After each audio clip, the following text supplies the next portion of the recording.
in sector 2.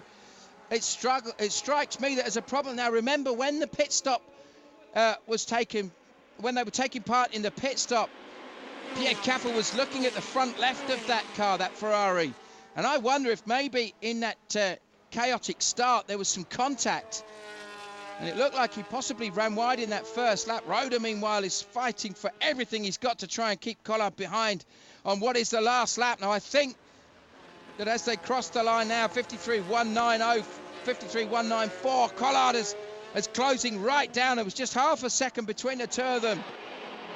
And we are going to get a grandstand finish for the victory, but also for the championship, I think, because Barber is still slow as they cross the line. 54.8 for Barber, 51.8. There's just 2 seconds between Barber and Griffin, and another second behind there between Griffin and Toccacello. It's not going to be enough, though, unless Barber has a massive problem. But this is going to be a fight to the line between Manu Collard and between Gianluca Roda. I'm sure if he's watching, Manu's good friend and former co-driver Richard Westbrook will be cheering him on. He fought against Richard Lees. There's a moment for Roda, locks the rears up on a downshift. I think Roda's just locked the back up, and it's allowed Collard to get back in there. Is Collard going to be able to have a go as they charge round the final part of this 4.65k lap here in Barcelona into this tricky chicane at the end of the lap? Roda defends. He goes one way. Watch Collard to try and get the cut back as they go into turn 16. Again, Roda defends. Who's got the best grunt coming out of this last lap? I think it's going to be Gianluca Roda. Second victory of the season for Gianluca Roda and Richard Lees. But where is Alvaro Barber? And where is Enrico Toccacello? Well, that means it looks like Chicreda has got himself into third, just ahead.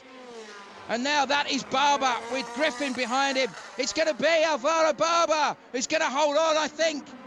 It's going to be Alvaro Barber who takes the championship with Pierre Kaffer, because there behind them is Enrico Toccacello, just 0.2 of a second between Barber and Griffin, teammates at AF Corsa. Kaffer is congratulated because Toccacello didn't quite have enough. That pit stop penalty, or pit stop handicap rather, the additional 20 seconds was just too much to overcome.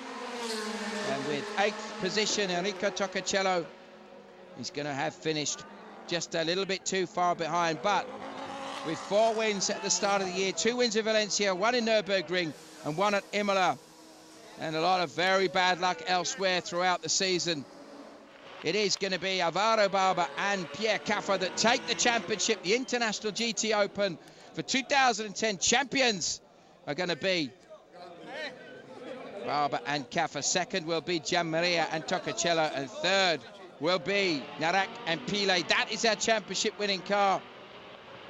So many dramas throughout the year, so much action, and so many different winners. GT Open has created some of the best sports car racing across Europe. We've been delighted to bring you the action throughout the season, and a worthy pair of drivers as champions. Barber and Kaffer really have been the pace. They've had more poles than anybody else throughout the year, but lots of bad luck.